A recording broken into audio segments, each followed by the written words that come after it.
Welcome back to Learning Inkscape, and this time I'm going to show you how to create a simple shield logo. Let us simply create a circle, and I hold Ctrl when I drag it at a 45-degree angle, then I press Ctrl D and I drag a copy to the right hand side while holding Ctrl. Let me click on the X while all is selected to get rid of the fill, and then I hold Shift and click on the black color to give it a black stroke. So you want to watch the bottom here when you position the second circle, and always hold Ctrl when you do. That keeps it in a horizontal line. Press Ctrl D, we need another copy, and now watch the top part.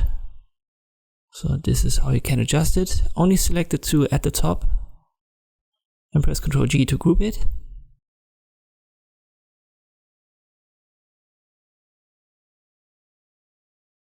Hold Shift, click on the bottom one, then go to Object, Align and Distribute, and use this function. Let me show you this once more. So it makes sure that everything is now in center. Select the two circles at the top once more, then hold Shift Ctrl G to ungroup.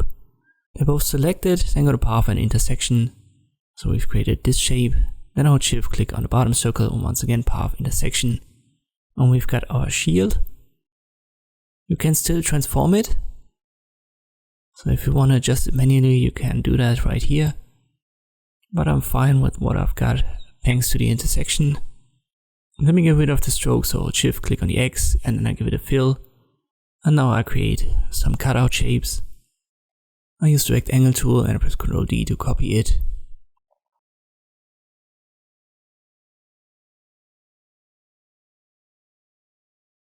Then I hold Shift and select them all. And I use the distribution right here to make sure that the distance between these three elements is the same. Now I shift click on the shield and one rectangle at a time, and I use Path and Difference to create the cutouts.